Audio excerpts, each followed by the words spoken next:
ખેડૂતો હવે જાગે અને સાથે મહિલાઓ પણ જાગે. નારી શક્તિથી આ ભળવા વાગી જવાના પણ આપણે એ સિસ્ટમ અપનાવતા જ નથી.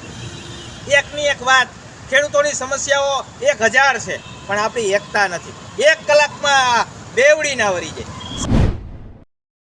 આપણે એક બાજુ મૂકવા તો છે, ત્યાં ભળવાઓ અંદર ખાને એકના એક છે. ગમે એવો ચૂંટો ભળવો જ નીકળે, ચોર જ નીકળે. કેના વખાણ કરવામાં? એટલે આ બાબતે અમારી એક વેદના રૂપી વાત છે. કોઈને રીહ ચડે તો રીહ ચડાવજો. અમે અમારા સાથી મિત્ર રામદેવસિંહ જાડેજા, આપણે જયેશભાઈ, અમે કાલાવડથી અને રોલથી આપણી સાથે મિત્રો આવ્યા છે. અમે 5 જણા અમારા સ્વખર્ચે આવ્યા છે. એવી રીતે તમામ મિત્રો સ્વખર્ચે આવ્યા છે. એટલે સૌ પોતાના તાલુકામાં જાગૃતિ માટે જહેમત ઉઠાવો. અમારે આ જોવાનો સમય નથી કે ઓલો બાપો આવે ને ઈ ભાઈ ચૂંટાઈને સત્તામાં જાય. આજે સમગ્ર ગુજરાતના તમામ જિલ્લાઓમાંથી ખેડૂતો આવી રહ્યા છે. ખેડૂતોની એક જ માંગ છે, ગુજરાતનો ખેડૂત નિરાધાર આધાર બને સરકાર. સમગ્ર દેશના ખેડૂતોના દેવા નાબૂદ થાય. ગુજરાતના એક પણ ખેડૂતના દેવા તો નાબૂદ નથી થયા, પણ પાક ધિરાણ પણ માફ નથી થયું. ચાલુ વર્ષે અને અગાઉ પણ અતિવૃષ્ટિ, પૂર, માનવ સર્જિત કે કુદરતી આપત્તિમાં નુકસાન પર હેક્ટર લાખ રૂપિયા થયા છે. એનું વળતર પણ કદાપી પૂરું મળતું નથી. અને વીજ પોલ અને અન્ય ખાનગી કંપનીઓનો રાફડો ફાટી ગયો છે. કલેક્ટરો અને કંપનીઓ સાથે મળીને બળજબરીપૂર્વક જે ખેડૂતોની જમીન સંપાદન કરે છે એનો પણ વિરોધી છે. સાથે સાથે દેશમાં અને રાજ્યમાં ખેડૂતોના આપઘાત અટકાવવા સુપ્રીમ કોર્ટે ચુકાદો આપ્યો હતો કે દેશના ખેડૂતોને આપઘાત અટકાવવા યોગ્ય નીતિ બનાવવામાં આવે. સ્વામિનાથન કમિશનની ભલામણ મુજબ ટોટલ ઉત્પાદનના પૂરા ભાવ આપી ખેડૂતોને યોગ્ય ભાવ આપે એવી ટોટલ વિવિધ માંગણીઓ લઈને આજે અમે મુખ્યમંત્રીશ્રીને અને રાજ્યપાલશ્રીને રજૂઆત કરવા આવે છે.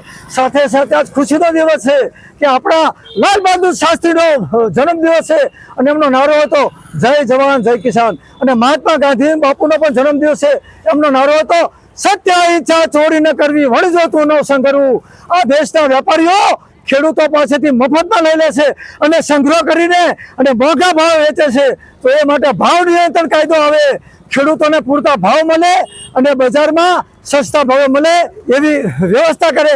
અમારો મુખ્ય મુદ્દો ખેડૂતોના ખેતી સાથે સંકળાયેલ મજૂર વર્ગ અને પશુપાલન કરતાની રાજ્યમાં જે સમસ્યા છે એનો ઉકેલ આવે. સરકારી પડતર જમીન મફતના ભાવે ઉદ્યોગોને આપી દીધી છે. એ જમીન જે ગામની નિરાધાર વિધવા બહેનો છે એનામાં નામે કરવામાં આવે. અને આજે દુઃખ સાથે કહેવાનું છે કે બેંકોએ ખેડૂતો દેવા ન ભરવાને કારણે બેંકો દ્વારા નામદાર અદાલતમાં કેસ થયા છે. એ કેસ પાછા ખેંચે. 2010 સુધીમાં રાજ્ય સરકાર તાત્કાલિક અસરથી નિર્ણય લે અને અમારી તમામ માંગો એક્સેપ્ટ કરી અને જલ્દીમાં જલ્દી. ખેડૂતો છે તેમને આત્મહત્યા કરી છે આ દિન સુધી કઈ આંકડાઓ છે આપણી પાસે? સમગ્ર દેશમાં અને રાજ્યમાં અમે જ્યારે 2014માં પિટિશન કરી ત્યારે 1,92,000 ખેડૂતો આત્મહત્યા કરી હતી. ગુજરાતની અંદર લગભગ 2.5 થી 3 વર્ષમાં ખેડૂતો અને ખેતી સાથે સંકળાયેલા મજૂરો દર 3 વર્ષે 2,000 થી 2,500 લોકો આત્મહત્યા કરે છે. 2014માં સુપ્રીમ કોર્ટે કીધું હતું કે સરકારની દિશા ખોટી, કેમ નથી બનતી કૃષિ નીતિ. ત્યારબાદ નરેન્દ્રભાઈ મોદીએ કીધું હતું કે અમારે આંકડાકીયમાં નથી જવું. ગુજરાતમાં પણ ખેડૂતો આત્મહત્યા કરે છે. અમારી સરકાર આવશે તો આત્મહત્યા કરેલા પરિવારની બહેનોને અને માતાઓને અને બાળકોને માન સન્માનપૂર્વક જીવન જીવવા અધિકાર આપવામાં આવશે. આજ દી સુધી કંઈ મળ્યું નથી. તો સરકાર પાસે અમારી એક જ માંગ છે, ટોટલ બજેટના 50% બજેટની રકમ ગ્રામીણ વિસ્તારમાં ફાળવવામાં આવે તો જ આ દેશ સુધર થશે. નહીં તો શહેરીકરણને કારણે કે શહેરમાં ગંદકી થશે અને ગામડા ભાંગી જશે. એ વાત કહેવા માટે આજે અમે આ ગાંધીનગરમાં આવ્યા છીએ. પછી એક જ ધંધો કર્યો, આ રાજકીય પાર્ટીઓના ખૂટિયાઓને મોટો કરવાનો, અને એ ખૂટિયાઓ આપણને ખોતરી ખાય છે. તો હવે ખરેખર ખેડૂતોએ ખેત ઉત્પાદન જણસીના મોંઘવારી પ્રમાણે ભાવ મેળવવા કોઈ રસ્તો કાઢવો જરૂરી છે. એ આપણી ફરજમાં આવે છે. આપણને કોઈ ઘરે દેવા આવશે નહીં. હાલની સ્થિતિમાં મગફળી 750 થી 1200 સુધી વેચાય છે. એમાં 1100-1200 હકીકતમાં 5% જ મગફળી વેચાય છે, બાકી 1000ની અંદર વેચાય છે. તો આ મોંઘવારીમાં, આ વધી ગયેલી મોંઘવારીમાં ખરેખર ખેડૂતોને ખર્ચના પણ થતા નથી. એ પ્રમાણે કપાસની વાત કરીએ તો કપાસ અતિવૃષ્ટિના હિસાબે ફેલ થઈ ગયેલ છે. તો કપાસમાં પણ કાંઈ વળતર મળવાનું થયું. એ પ્રમાણે ડુંગળીનો વાપ ફેલ થઈ ગયેલ છે. એ પ્રમાણે હકીકતમાં એરંડા એ પ્રમાણે ટોટલી ખેત પેદાશ જે આપણે વાવેતર કરેલ છે મગફળી સિવાય ટોટલી ફેલ થઈ ગયેલ છે. તો ખરેખર વાત કરીએ તો મગફળીના ભાવ 3000 થી 3500 ખેડૂતો જો મેળવે, આ સરકાર તો કાંઈ ધ્યાન દોરતી જ નથી. અને હમણાં આપણે અલગ અલગ લડત કર્યા રાખશું તો દોરવાની પણ નથી. ખરેખર ખેડૂતોએ એક થવું જરૂરી છે અને ખેત ઉત્પાદન જણસી જરૂરિયાત મુજબ આપણે વેચાણ કરીએ. આપણે એકી આરે યાર્ડમાં ઢગલા કરી દઈશું. મિત્રો, હકીકતમાં આ રીતને આપણે બદલાવી જોશે. આપણને તકલીફ પડશે, ખેત પડશે, મહેનત કરવી જોશે. ખરેખર 5000ની જરૂર છે, 10000ની જરૂર છે, તો એ પ્રમાણે આપણે એક ખેડૂતોનો સમૂહ બનાવીએ. ગામો ગામ 10-11 ખેડૂતોનું ગ્રુપ બનાવીએ અને 5-10 મણ 25 મણ એક ખેડૂત લઈ અને વેચાણ કરવા જાય. હકીકતમાં મિત્રો આપણે સિસ્ટમ કાંઈક ઊભી કરવી જોઈએ. બાકી આમણમ જાગો જાગો તો એમણમ કાંઈ આપણું કાંઈ આપવાના નથી. હકીકતમાં ખેડૂતોએ જ ફેરફાર કરવાનો જરૂર છે. આપણે ખરેખર ખેતીમાં ખેત ઉત્પાદન જણસીના મોંઘવારી પ્રમાણે ભાવ, ખેતીમાં પિયત પાણી અને જરૂરિયાત મુજબ વીજળી, આ 3 પાયાની આપણી માંગણી છે.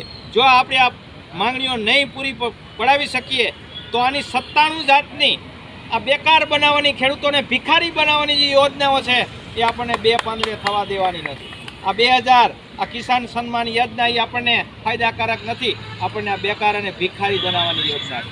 ત્યાર પછી આ નુકસાની આપણે વળતર માગીએ તો સર્વે કરવામાં 6 મહિના કાઢે અને આપે છે શું? બટકો. એટલે આ બધી સિસ્ટમ આપણે ભૂલી જઈએ અને ખેત ઉત્પાદન જણસીના મોંઘવારી પ્રમાણે ભાવ આપણે મેળવવા કોઈ રસ્તો કાઢવો જરૂરી છે. મિત્રો, ભાવ મળશે તો આપણે 2 પાંદડે થશું. મોંઘવારી પ્રમાણે આપણે ખેત ઉત્પાદન જણસીના ખેત પેદાશોનો ભાવ મેળવશું તો આપણે નફો મેળવશું. બાકી આપણે આમાં કાંઈ આ સરકારની આ હકીકતમાં આટી ઘૂંટીવાળું કામ છે. હકીકતમાં આપણને બરબાદ કરવાની સિસ્ટમ છે. એમાંથી આપણે બહાર નીકળી જાગૃત થઈએ, સંગઠિત થઈએ અને આપણે, હું તો એમ કહું કે ખરેખર ખેડૂતોએ પોતે જ જાગૃત થવું જરૂરી છે. આપણે એમ કે આ સરકાર દે ને આ વિપક્ષ સાથે આવે ને એ બધાય અંદર ખાને એક જ ડાળના પંખી છે. પક્ષીઓ કેમ દિવસનો ચરો કરી આવે અને સાંજે આ ઝાડવા ઉપર, બાપુજી ઉતારો વિડીયો ઝાડવાનો, આ ઝાડવા ઉપર એક ડાળ ઉપર તો એને કિલકિલાટ કરે અને સવારે વરી ફરી એના ક્ષેત્રમાં નીકળી જાય, દાણા ચણી આવે ને વરી ઝાડવામાં કિલકિલાટ કરે. એટલે રાજકીય પક્ષોવાળા હકીકતમાં બધા અંદર ખાને એકના એક છે. જુઓ તો ખરા આપણે આ છેલ્લા 1 દશકામાં કેવડી પક્ષાપક્ષીમાં ફેરફાર થઈ. આપણે ચૂંટીને મોકલા હોય ગાંધીનગર, દિલ્હી, અને ચોરના દીકરા પોતાના સ્વાર્થ માટે ખેડૂતોની વાત ભૂલી પોતાનો પગાર વધારો, પગાર મેળવો. અમે એમ નથી કહેતા તમે મહિને 50-50 લાખ પગાર મેળવો, પણ ચોરના દીકરા અમારી તો વાત સાંભળો. અમારું અનાજ ખાય અને તમે દિલ્હી ગયા છો, અમારું અનાજ ખાઈને તમે ગાંધીનગરમાં બેઠા છો અને અમારી ઉપર તમે ભળવાઈ કરી રહ્યા છો. ખરેખર હવે ખેડૂતોએ આ વાત સમજવી જરૂર છે અને ગામો ગામના ખેડૂતો હવે જાગે અને સાથે મહિલાઓ પણ જાગે. નારી શક્તિથી આ ભળવા વાગી જવાના છે.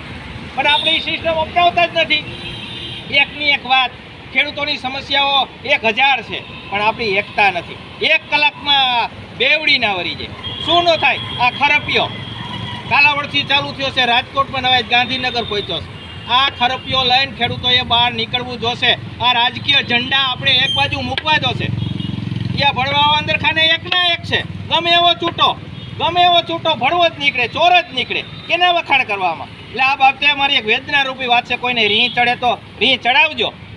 અમે અમારા સાથી મિત્ર રામદેવસિંહ જાડેજા, આપણે જયેશભાઈ, અમે કાલાવડથી અને રોલથી આપણી સાથે મિત્રો આવ્યા છે. અમે 5 જણા અમારા સ્વખર્ચે આવ્યા છે. એવી રીતે તમામ મિત્રો સ્વખર્ચે આવ્યા છે. એટલે સૌ પોતાના તાલુકામાં જાગૃતિ માટે જહેમત ઉઠાવો. આમાં રાહ જોવાનો સમય નથી કે ઓલો બાપો આવે ને એ ભાઈ ચૂંટાઈને સત્તામાં જાય ત્યાં તો આપણા છોકરા ઘેટા થઈ જાય. હકીકતમાં આપણે હવે જાગૃત થવું જરૂરી છે અને મેઇન આપણો પોઈન્ટ છે ખેત ઉત્પાદન જણસીના મોંઘવારી પ્રમાણે ભાવ આપણે મેળવવા જોશે.